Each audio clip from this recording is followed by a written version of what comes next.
Hello and welcome, I'm James, and in this video I'm going to teach you 10 quick AutoCAD tips for beginners. The idea of these tips is that they'll make it faster for you to actually work in AutoCAD, and they'll make it easier for you, but also they'll make it easier for you to learn, and you'll learn AutoCAD faster because you'll pick things up more. Okay, so without further ado, let's get into the video. I'm going to assume that you've got AutoCAD of some form or another. I'm working on AutoCAD 2023. Doesn't really matter. These tips will apply to any version of AutoCAD pretty much, whether it's LT or full CAD. Now the first tip is actually to do with the inputs. It's to do with keyboard and mouse. These are just quick ones, and they're optional really. The thing with the mouse, what I do is I actually go into Windows and I set up my mouse sensitivity. So I think if you go down here and go to wherever it is, you can just type in mouse if you go into Windows and go to mouse settings. I put my cursor speed pretty high up, and what that means is literally if I want to move my mouse from here to here, literally it's not even like half the width of my mouse on my mouse mat, but for me it was a game changer when someone told me that. So the next thing I would say is, well, in terms of the next part of this tip, your keyboard, my left hand on my keyboard with my thumb on the space bar, and then the other finger's just kind of hovering over the letters and the numbers. And the reason for that is that the space bar is effectively like enter in a lot of other programs. So if I go and click this line here, let's say I want to make this line a meter long. So I do 1, because I'm working millimeters, to do 1,000, but I'm going to hit space. And then I want to make it 250 up there, space. And then I want to do it 5 meters that way, space. And then, so you can see it's really quick to do, and that's because AutoCAD is command line driven. So yes, you've got all these things up here, you know, all these icons. You can there, I just drew a line, you can click a line, blah blah blah.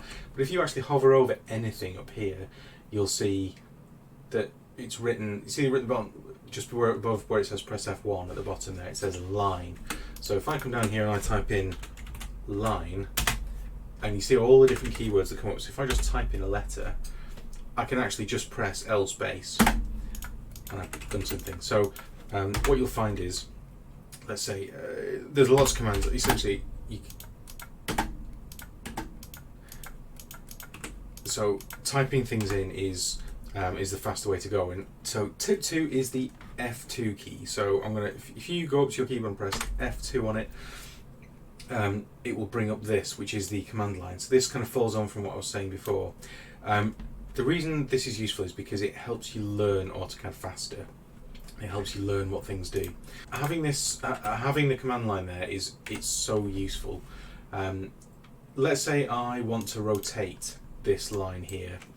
So I'm going to hit RO and then space, and then I'm going to pick a line. So the command line, if you look down here at the bottom, it says specify a base point.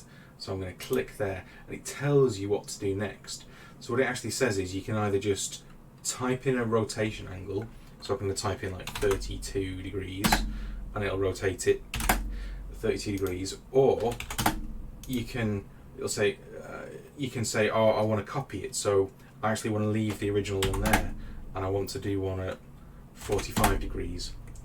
And it'll leave the original. So by looking down here at the command line, because it's command line driven, literally everything in AutoCAD has a command, even opening the menus. Like if I want to bring in this thing here, this is the design wheel, I think it's called. There's a command for that to make it disappear and reappear. Literally everything up here has got. If you hover over anything, look there, bed it is the thing for that, and that's probably M leader. You can get Q leader, and also AutoCAD generally they hide things every time they bring a new version out. They hide some of your commands or they move them. So for instance, I don't tend to use M leader. I always used Q leader, and they don't say it's there, but it's there. It's in there. So it's always good to know your commands. So pay attention to the command line. That is tip number 2, because it really helps you learn faster. Okay, tip number 3 is properties. So again, this is because it helps you learn faster, and it helps you troubleshoot faster as well, especially when you're getting used to things. So if you right click on, usually it helps if you select something, so left click to select, then right click and come down here to this, on this menu, to properties, and it will bring up this window here. Now, okay, it does clutter up your screen, but honestly, I work like this all the time, and you don't really miss the working space, or I don't. You can tuck it in a bit, but honestly, I don't really miss the working space, and it's so useful. So it gives you lots of information about the thing that you've selected, but also it can tell you. So I wonder if I've got any blocks in here. If you select a load of stuff, it tells you. So there, it tells me I've got 112 lines, some dimensions, some blocks, some polylines, that kind of thing. Sometimes that's really useful, and so this will tell you lots of useful information. It lets you edit things. So, for instance, if I pick this dimension, I can actually change the scale of it, things like that. There's all sorts of stuff. It gives you so much information. You can actually change what's written. So in there, I can actually come down to text override. You should never ever use this really, except you can do. So I could type in there and just type in like banana. There you go. I don't know why you would want to do that, but you can. It is a very useful tool. So properties, really, really handy. I have this open all the time. My screen when I'm working actually doesn't look like this. It looks a lot more cluttered, with windows and things down each side. But if you're a beginner, the command line and the properties thing will help you learn so much faster. So tip number 4 is to sort your OSNAPS out. So when I say OSNAPS, if we click on this here, these are known as grips, these blue things. But let's say if I want to draw a line, if I hover over here, you see there, that is a snap, that green thing. And at the moment it's picking up the end and it's picking up the middle. So the way that you select what it's going to pick up and what it isn't is you hold down shift and then you right click and you come, so these are all your different snaps, but what you can actually do is come down to OSNAPS settings and you basically pick the defaults.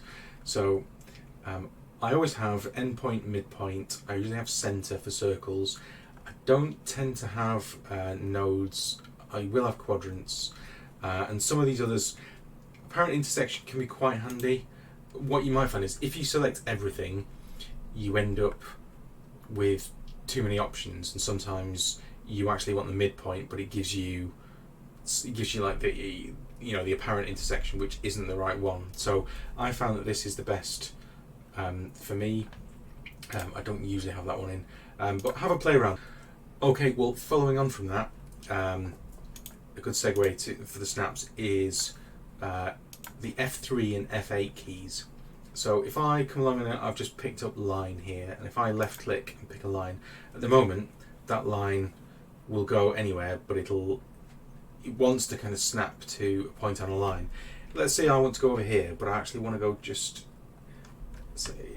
I want to go around here, but I don't want to snap. For whatever reason, I've decided I don't want to snap to that thing.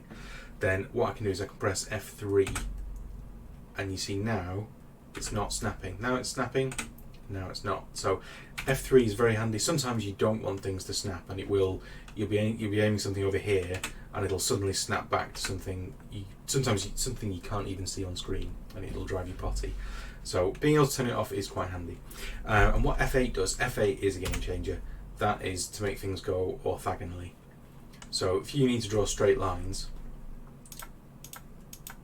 then F8 is your friend. But then if you need to sort of do a diagonal at the end, then you turn it off.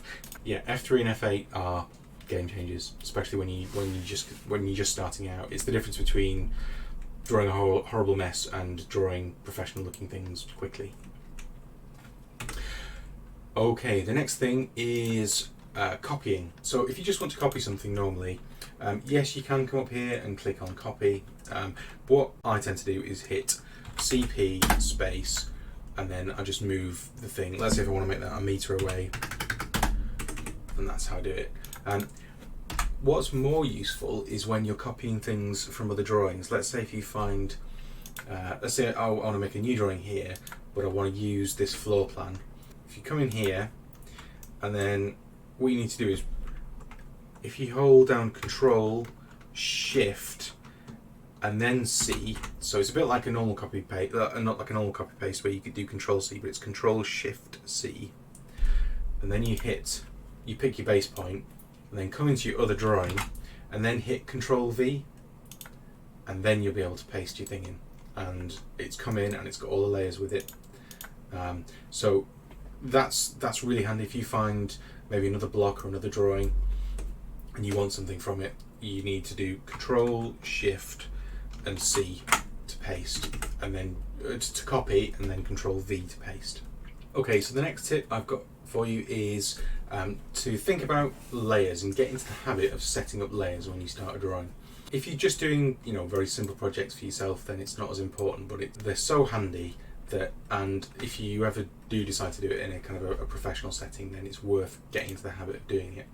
So you would come up here to Layer Properties, which will open the Layer Properties Manager, and then you come over here and make some new layers. So here I've made some for furniture, walls, that kind of thing. So I would do, let's say we're doing here, I'll just call it Windows, and I'm going to pick a colour. We'll pick a purple colour.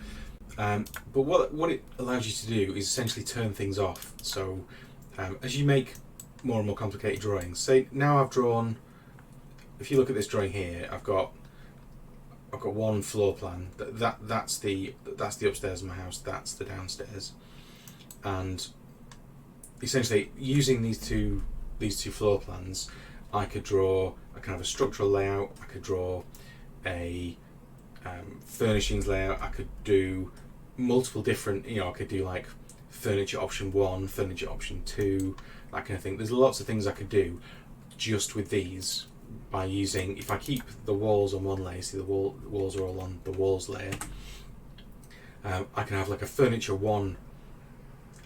So here let's have a look, I've got new furniture. So if I come to new furniture over here and I turn it off, I can have new furniture version 2 and have a completely different layout and just be able to switch between them. It's good practice, and it saves time, generally speaking, to put everything on different layers, and then you've just got the option of switching things on and off, and essentially you can make many more drawings with less effort. So if you go to if you ever go for an interview and you're asked to do a CAD test, you'll probably be asked to put things in the proper layers. Or in that company will have a very specific set of layers, and you'll be expected to use them. So it's good to get into the habit of doing it for lots of reasons. Okay, next tip is it's actually to do with viewports. So at some point or other you're going to have to make a drawing, and the way the drawings work, I won't go into everything to do with viewports because they are quite there is quite a lot to them. But essentially, you draw everything in model space at a scale of 1 to 1. So everything, essentially you draw it full size, and then you come into paper space, which is, so you make a layout. So here, make a layout, and it will automatically give you usually a viewport, which is basically a window. I'm going to put that on the correct layer. A window into model space, and what it allows you to do is then say, well, I want this to be at 1 to 100. But because you've drawn it at full scale, that's fine. You can have it any scale you want, and then you can make another drawing and say, well, actually, here I want something really zoomed in. So in this one, I want it to be at 1 to 20. I want to do a detail of that cupboard under the stairs. Good to get into the habit of doing it is use viewports. But say if you're having, let's say this layout was just structural, no furniture, then what you could do is double click on this, and you actually come back into model space, but you're still on the layout. And it doesn't happen if I come back out of there. Now if I click in here, I'm kind of in model space, but I'm not. I'm kind of, if you come on here it says model, but I'm still in the layout, and I can kind of mess everything up. My scale is all wrong now. So it's really good to get into the habit of double clicking there, and then you kind of back in model space again. But what it allows you to do is you can say, in this viewport, I don't want there to be any furniture. So if I then go back into this drawing, then you can't see the furniture, but if I go to any other drawing, the furniture's still there. So I've not switched the furniture off. All I've done is switch it off in that specific viewport. So I've probably gone through it a bit quickly there, and it's something I'll do a proper tutorial about, but basically get used to using viewports and using them, double clicking and going into model space via the viewports, because what you might find is, certainly the way I work and the company I work for, we draw kind of one layout and everything goes. We don't draw buildings, that's the thing. We draw things that you make buildings with. So we draw this big rig that basically you pour concrete into it and it makes a building. But that rig is kind of 3 stories tall, so there's 3 different levels in it, and then there's all sorts of other bits. There's hydraulics, there's mechanical plant on the roof of it, and all this kind of stuff. So essentially, if you just look at our thing in what we draw in model space, you can't see anything. It's just covered in stuff. And the only way to actually do it is to go in through, and because each layout in Paperspace has been filtered. So I've probably gone into a bit too much detail there if you're a beginner, but essentially the moral of the story is you can learn to use viewports and get used to them because they are very powerful, and you can really get a good control of your drawing with them. So get used to. Okay, so tip number 9 is learn different ways of rotating things. There's a few different ways of doing it, and I probably ought to do a separate tutorial on each. But essentially, there's let's just say we've got a line there, and you've got a shape, and you need to get this shape perfectly lined up with that. So there's a few different ways of doing it. What you could do is you could move it, and then you could try and rotate it. Now, if you just do it manually, just click on there and go, that's really difficult. But what you can do is you can do RO for rotate, hit space, pick the corner that they share, so you've got to have moved it there first. But then you can hit R. So if you look down here where it says copy or reference, if you hit R, and then what it says is specify the reference angle. So what you're actually going to do is not specify a reference angle. Well, you are, but you can do it with your cursor. So you're going to click that shared point there, and then see, this is the angle it wants to know. So what you're going to do is, instead of just clicking up there, you're going to click on the other end of this rectangle, and then you click up there like that, and then that way it's perfectly aligned. So that's the kind of beginner intermediate way of doing it. The slightly more advanced way of doing it, which is actually faster, is to use the align command. So I don't even know if that's up there, but if you just type in ALI, you'll get a line. So what it'll then ask you to do is specify first source point. So basically you click the thing that you're moving, and then it says specify first destination point. So I'm going to click there, and then the next one, specify second source point. So I'm going to click on the other corner, and then specify second destination point. And then you can specify a third one if you want, or you can just press space. And it'll say scale objects based on alignment points. So I'm going to say no, because what that would do, if I click yes, the length of this bottom of the rectangle would become the same length as that, and it would make this rectangle huge, which might be useful in some circumstances, but it's not what I want right now. So I'm going to click no, and what it's done is it's moved my rectangle. So that is actually a faster way of doing it, even though it took me longer to explain it. Okay, so tip 10.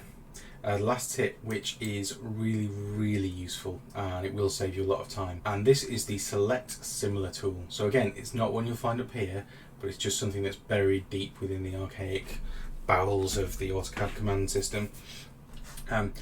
So let's say I want to select all these doorways and I want to make them a different colour. I want to make them dotted or something like that. Now I could go around, if I just try and select that, and then I've got too much stuff, and I could go around and pick them all out. But if I've got a load of floor plans and I want to make, and I've got hundreds of these things to pick out, which can quite often happen. You'll have hundreds of a particular item in a drawing, and you just need to make them a different colour or a different line type.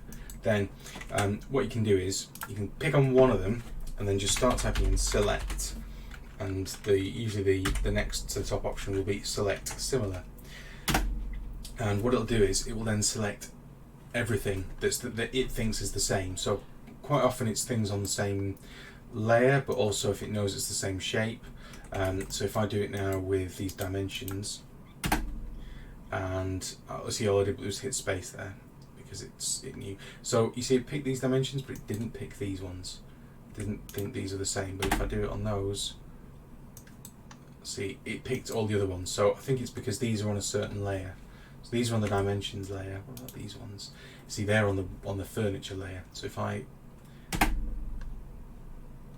do select similar on those, it's picked all the ones up that are on that layer. So what I could do then, the way you'd use this, you'd say, oh, they're all on the wrong layer, I'll put them on dimension. Now if I pick one of them and do select similar, it now picks all the other ones up. I can say, well, what's wrong with these? What layer are they on? They're on dimension, and they're on dimension, so why didn't it pick those? They're in aligned dimension, and these are rotated dimension. That's why. Again, this is why having the properties window is so helpful, because it tells you things. We won't go into why that is, but it's actually just to do with, there you go, aligned or linear. That's why AutoCAD thinks they're different. But trust me, that one command, select similar, has saved my bacon so many times, because it's so handy and it gets you out of trouble all the time. So those were the 10 tips. I hope you found them useful. Please leave me a message or a comment down below if you've got any questions. I'm going to be doing lots more tutorials.